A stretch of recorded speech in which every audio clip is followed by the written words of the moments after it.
It's still March, which means talking season in the NFL. Lamar Jackson wants out of Baltimore, and the ghost of Mayflower's trucks past are calling again.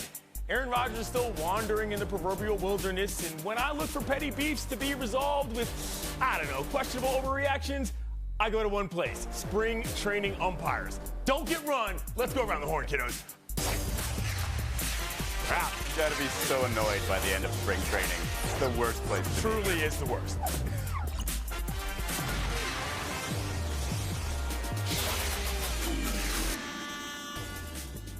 Yesterday, we learned about the Lamar Jackson trade request. Today, we check in on the reverberations. Colts GM Chris Ballard said the team will consider a trade. Quote, anytime a special player is available, which he is, you've got to do the work, end quote. Since Andrew Luck retired, the Colts QB revolving door is Jacoby Brissett, Phillip Rivers, Carson Wentz, and Matt Ryan. Mina, how is a potential fit between Lamar and the Colts?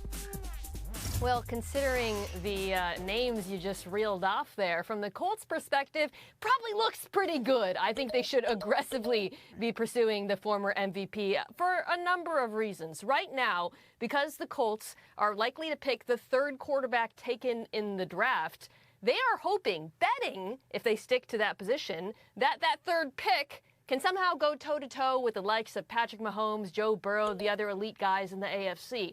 Meanwhile, Lamar Jackson, you got a guy who actually has gone toe-to-toe with those quarterbacks, and I view as a very nice football fit with their new head coach, Shane Steichen, who's coming from a Philadelphia Eagles team where he took quarterback in Jalen Hurts, made the most of his dual threat ability, and expanded his passing repertoire. I love this for Indianapolis. I definitely think they should be on the phone. And for people who say it's too risky, well, so is taking the third quarterback in the draft. I'm going to let that elite slide because my name isn't Tony. Tim, your thoughts on what's going on? I mostly agree, although I can't tell from the quotes from Ballard and Irsay whether they're desperately pursuing Lamar Jackson, which they should be, or they want to sell to their fans, hey, we're trying here, and if we come up short and Gardner Minshew's starting in September, don't get mad at us. So hopefully they're the one team doing, it's been puzzling that there's been so little said about Lamar. I understand the price is high, both the draft picks and the money. But as Mina said, you put him and Jonathan Taylor doing read options. You look what Jalen Hurts and Miles Sanders did. You can only imagine what the Colts can do with it. So this would be a perfect fit. David Dennis Jr., what do you think about the Lamar situation? Yeah, my Italian brother, Clint Yates, I think that this thing sounds like a bunch of lip service. It's very Kaepernick-y a little bit in saying that, yeah, we really like this guy, we want him. But Irsay's comments basically made this dead on arrival. He is vehemently opposed to guaranteed contracts. And that's something that Lamar Jackson, is part of what he wants. So this does not seem, even though it seems like a good fit on the field, this does not seem like they can make a contract thing work out between these two organizations. So it just feels like it's going nowhere. Izzy, what do you think about how this is going so far for Jackson?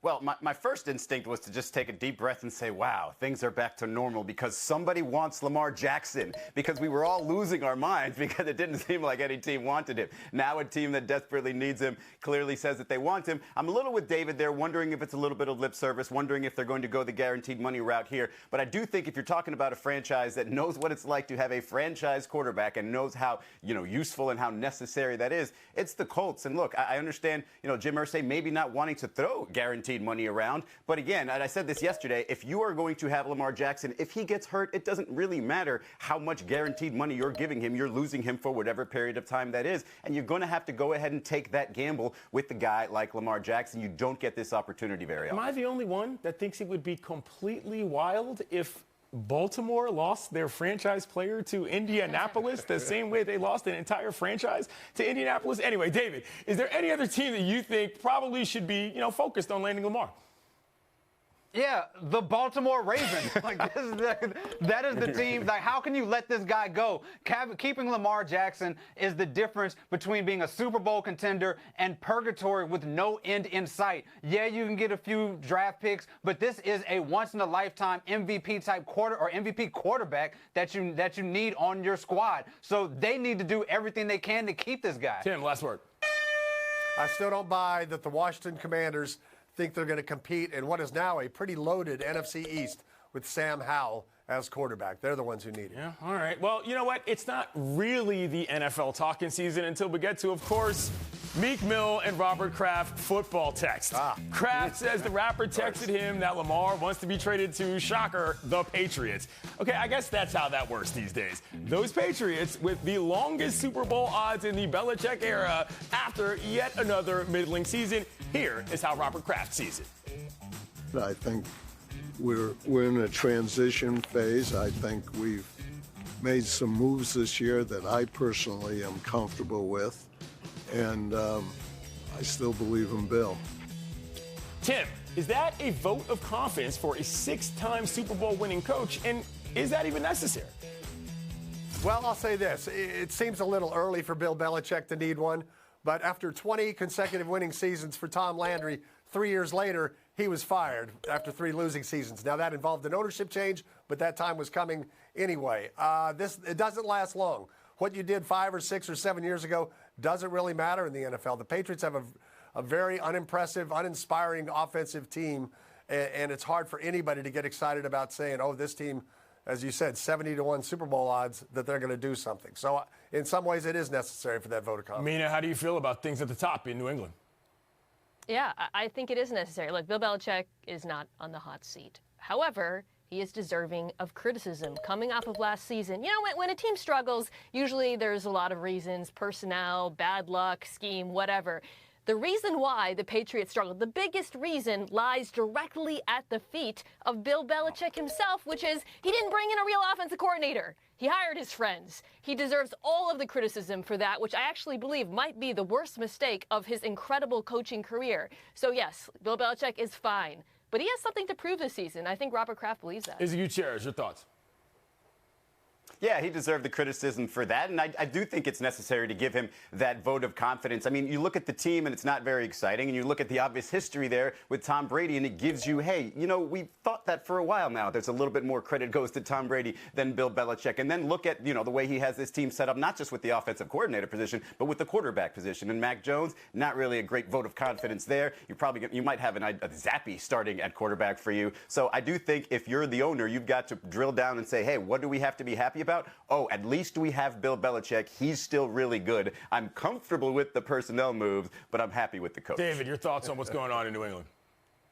I mean, first of all, I'm wondering if Robert Kraft texts Meek Mill rap lyric suggestions, if that's sort of a two-way relationship they have there. But Bill Belichick can, you know, tout the fact that he's had the last 25 years have been great. But think about the last few years. 25-25 in the last 3 years, no playoff wins in the last 4 years. And to Mina's point, the reason that their season was torpedoed last year was singularly his bad decision with personnel. So, yeah, you need some sort of vote of confidence right now. It's Mina's point. Mina gets the points. By the way, I mean, am I the only one that thinks about what these texts are even like? I mean, the emojis must just be completely off the charts. I just can't even. That's great. Anyway, moving on to hoops. Virginia Tech, another win. The 1 seed that not one person is talking about in the Final Four without much worry. The 1 seed everyone is talking about, South Carolina, well, they sweated out a first quarter before clamping down on Maryland off Lutz to another double-digit victory. That sets up a TV exec's dream. Caitlin Clark in Iowa against undefeated South Carolina. David, what has been your takeaway from how South Carolina has rolled through this tournament? This is what March Madness is actually about. Yes, the upsets are nice in the early rounds, but what it's really about is a dominant, potentially dynastic team making its way to the Final Four.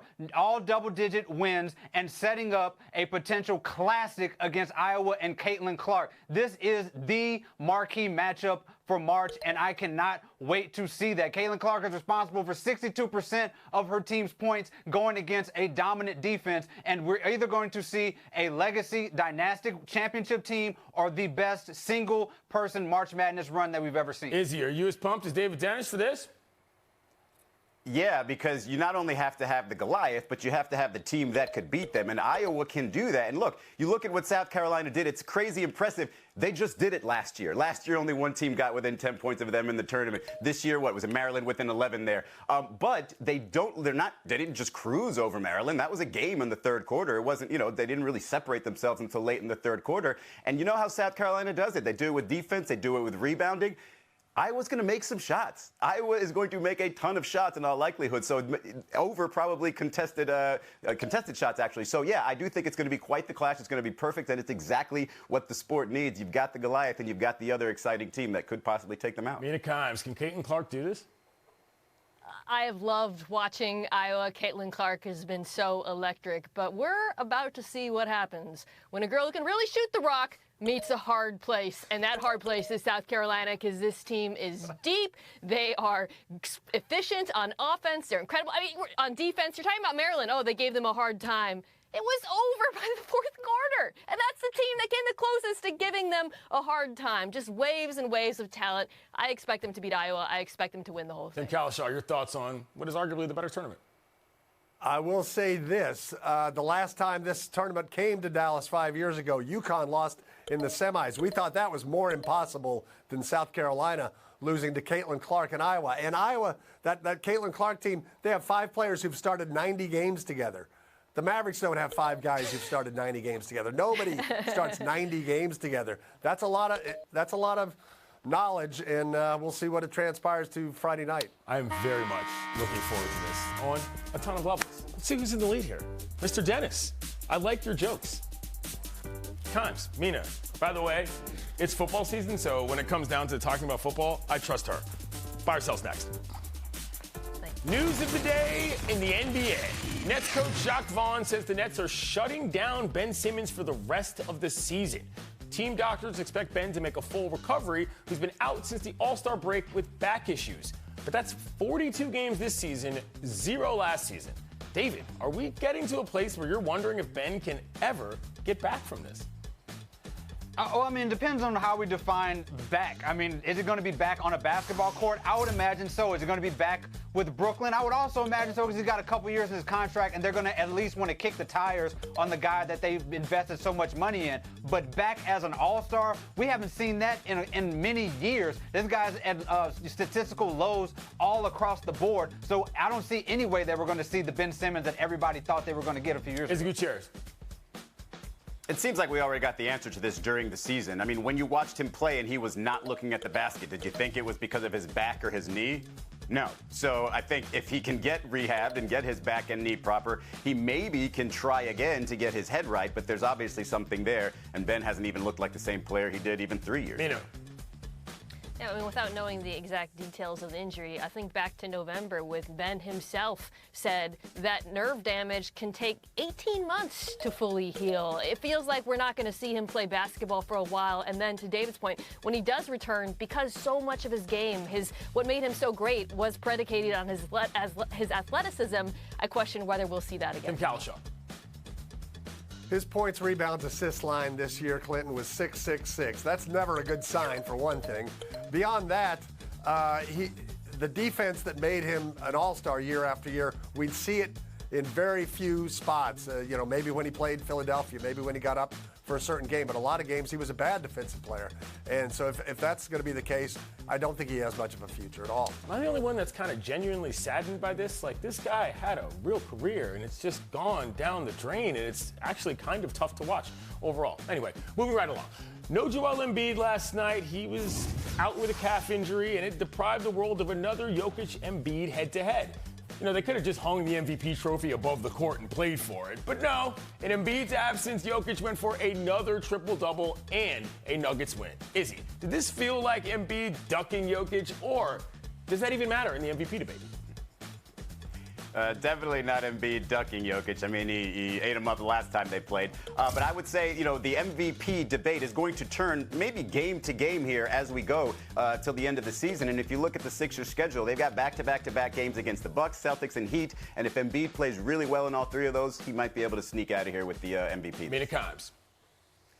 I don't think this is ducking. I don't think it should determine the MVP. I do think it's a tough look for Joel after he just took shots at Jokic in an interview with Shams Charania. You remember he basically subtweeted him and his defense. Well, Joel, you can't take shots off the court if you don't step on it. So that's an L for him in my book. Tim Kalishaw.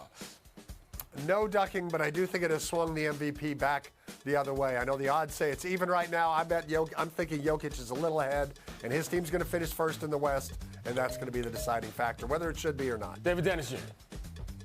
This is the microcosm of the Jokic-Embiid debate right here. When they actually played, Embiid, who has a little bit more dynamic score, kicked his tail 47-18. But the issue that has, helped Jokic get MVP is availability. He's played 93% of the games during this MVP run. Embiid's only played 78%. So we have that debate between the two, and we're going to be debating this until the last game of the season. It's up in the air. I'm still leaning towards Embiid just for defense. As we should. Yeah, the best ability, availability. So why not just wait until the season plays out? Moving to the NFL. Aaron Rodgers versus the Packers, part 999. We've heard tons from the QB about how the team has bungled the relationship, but now we're hearing from the Pack. GM Brian Gutekunst said the team reached out many times apparently and never heard back. I know that feeling. Mina, where are we today with the drama? Okay, so this is a he said between Rodgers and Gutekunst. I won't tell you who I think is telling the truth. What I will tell you is this. This matters. The fact that Brian Gutekunst is willing to basically take a shot at Rodgers tells you that he's willing to take this thing all the way. Because when we debate leverage or who has the leverage, one point that people say is, well, would the Packers really drag things out with a franchise icon? That sounds like a guy who's willing to do it. Tim Kalishaw. Quarterbacks who stay in one place 15 or 16 years, why does it always end badly somehow? Even if it's forgotten later, how does it end with Aaron Rodgers ghosting the Packers? I think this is what should make people sad. David Dennis Jr., your thoughts on Aaron Rodgers? Far be it for Aaron Rodgers to be less than forthcoming about anything regarding Aaron Rodgers unless it's on a podcast. So, yes, this makes total sense. If I'm the Jets, though, I'm looking at this and I'm wondering, why am I trying to use all these assets for Aaron Rodgers when Lamar Jackson is also right there? Like Aaron Rodgers and the Packers are a mess right now, and you're going to spend all this for a guy at the end of his career when you have in his prime MVP that you could move those assets and try to get him. It's Gutierrez. On top of that, people are giving Lamar a hard time for not having an agent when Aaron Rodgers comes out of the darkness and announces a trade that hasn't really happened yet, and his team's like, well, he doesn't really talk to us, so we don't know what's going on. Look, it's classic Aaron Rodgers, and if he ends up with the Jets, it's probably the best executed plan he's had in a long time. Fun fact, I'm tired of Aaron Rodgers. Sorry. Tim Kalishaw, you've got a Final Four to cover. It's great to see you. Who we got else? Izzy, I love you, buddy. We'll see you soon. David Dennis, Mina Kimes, Showdown. It's coming up next. The basketball. Luka Doncic was trapped in the corner last night, and check out this desperation pass. It is a perfect laser assist. Mina, we need a letter grade. A+++++. I mean, I could go on, Clinton. This is unbelievable. Passing's always been my favorite part of Luka's game, but he's topped here anything he's done. Look at him leaving his feet. The level of difficulty to do that, to miss the backboard, and then to hit him perfectly is unreal. David? I'm going to add another plus to that. Did you see how the ball rotated on its axis and spun as if it were pulled by a gravitational pull of the basket? The pass was so good, it has Kyrie Irving wondering about the flatness of the earth. And also, we didn't get any complaints from Luka at the end of that play, which is like an angel getting its wings. Add another plus. David Dennis Jr. making me laugh. Moving to the diamond. Yesterday in spring training, we had this moment.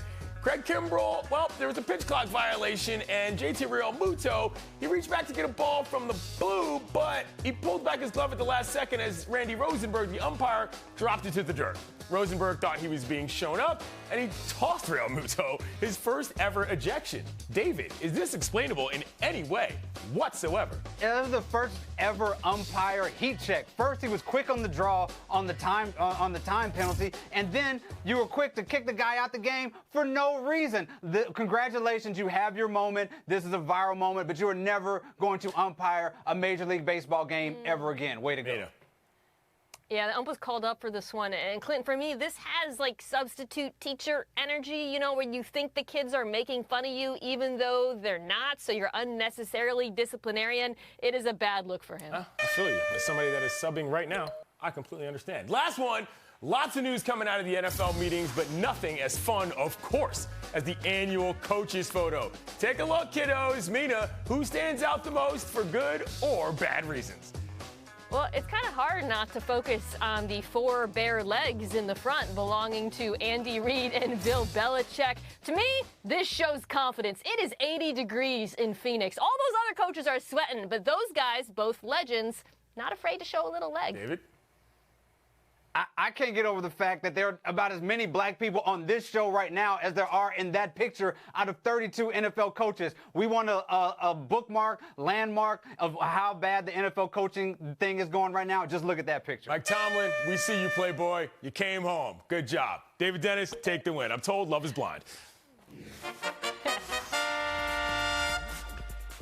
Jim Trotter is one of the most important, influential journalists in all of sports. And he has been working for the NFL for the last couple of years. And for the last 2 years, during the Super Bowl weekend, he's questioned Roger Goodell on the lack of diversity in the NFL newsroom. And we just found out this week that his contract is not being renewed, which is going to take away even more from that diversity in that room. And he deserves better, and the NFL and the People Report deserve better also. Thank you, David. That's going to do it. Thanks for coming around, kiddos. We're a 23 and a half an hour break. We will see you in 2 minutes.